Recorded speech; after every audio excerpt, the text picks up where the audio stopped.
그러므로 너희는 이렇게 기도하라.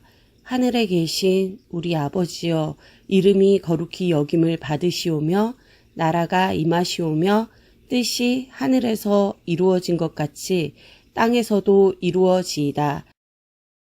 하나님의 백성으로서 우리가 가져야 할 기도의 두 번째 요소는 나라가 임하시오며예요. 나라가 임한다는 것, 이것이 도대체 무슨 의미일까요? 이 의미를 이해하려면 성경 전체에 흐르는 하나님 나라에 대한 개념을 이해할 필요가 있어요. 먼저 하나님께서 창조하신 세계, 그것은 실로 완전하고 선한 나라였어요. 모든 것이 하나님의 뜻 가운데 순탄했고 거기엔 완전한 평화도 있었고 사랑도 있었어요. 그런데 이것이 깨어지는 안타까운 일이 있었죠. 우리가 잘 아는 것처럼 사탄의 유혹으로 인해 인간이 죄를 저지른 일 때문이었어요. 본래 하나님께서는 인간을 지으실 때 하나님의 형상대로 지으셨고 그들에게 이 땅에서 하나님의 대리 통치자로서의 역할을 수행하도록 하셨어요. 그런데 인간이 범죄함으로써 하나님의 통치에 대적하게 되었고요. 그런 인간이 다스리는 나라도 자연스럽게 하나님의 통치에 대적하는 나라가 되고 말았어요. 그래서 우리 하나님께서 하신 일이 무엇이었죠?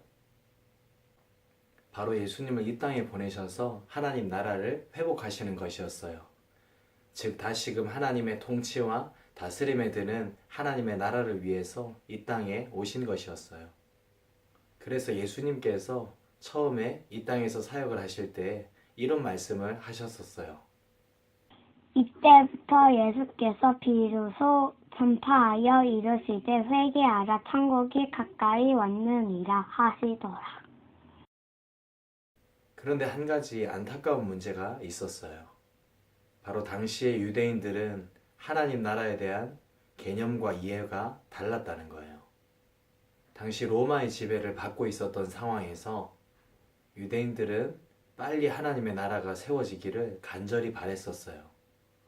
하나님께서 보내신 메시아가 이 땅에 오셔서 주변 강대국들을 정복하고 그들 위에 강력한 왕으로 군림하셔서 강한 나라를 세울 수 있기를 바라고 있었던 거예요. 이것은 하나님을 거역하고 자기 뜻대로 세상을 쥐락펴락하고자 하는 인간의 타락한 꿈과 조금도 다를 바가 없는 것이었어요. 다만 그러한 꿈들을 자신들이 가지고 있었던 메시아 사상과 연결지었던 것이죠. 그리고 그러한 계산과 기대 속에서 그들은 예수님께서 예루살렘에 입성하실 때 이렇게 외쳤었어요. 무리의 대다수는 그들의 겉옷을 길에 펴고 다른 이들은 나뭇가지를 베어 길에 펴고 앞에서 가고 뒤에서 따르는 무리가 소리 높여 이르되 호산나 다윗의 자손이여 찬송하리로다. 주의 이름으로 오시는 이여 가장 높은 곳에서 호산나 하더라. 호산나 다윗의 자손이여. 그들은 그렇게 자신들이 로마의 압제에서 벗어나 자신들의 강력한 나라가 이 땅에 이루어지기를 바라면서 소리쳤던 거예요. 하지만 하나님께서 세우시는 나라는 이 땅에 세워지는 게 아니었어요. 하나님께서 예수 그리스도를 통해서 세우실 나라는 당시 로마 제국처럼 강력한 제국이 아니라 구원받은 하나님의 백성들의 마음속에 임하는 영적인 나라였어요. 그리고 실질적으로는 하나님의 완전한 통치와 주권이 이루어지는 나라였어요. 그래서 예수님은 제자들에게 나라가 임하시오며 라고 기도하라고 가르치셨고 그렇게 말씀하셨던 이유는 우리의 삶에 이러한 나라가 실질적으로 임해야 하기 때문에 그렇게 말씀하셨던 거예요. 그렇다면 예수님의 명령대로 우리가 이 기도를 해야만 하는 이유가 무엇일까요? 바로 우리 주변엔 아직까지도 하나님의 나라를 경험하지 못한 사람들이 많기 때문이에요.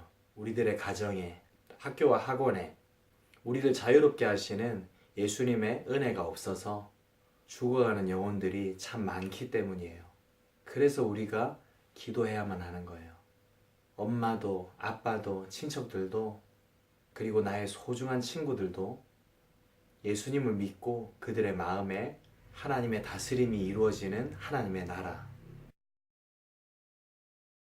그 하나님의 나라가 임하도록 우리가 기도해야만 하는 거예요. 그리고 바로 여기서 우리는 기도가 갖는 중요한 사역도 발견하게 되는 것이죠. 오늘 우리 기도를 통해서 하나님의 나라가 구체적으로 임하는 일이 일어날 거예요. 바라기는 우리 주변의 영혼들을 위해서 세부적으로 기도하며 또 그들에게 실제적으로 복음을 전하는 봄이 되기를 원합니다. 그래서 먼저는 우리 자신이, 그리고 나아가서는 우리의 가족들과 친구들이 하나님의 주권이 가득한 하나님의 나라를 실생활에서 발견할 수 있는 놀라운 기적이 있게 되기를 축원합니다.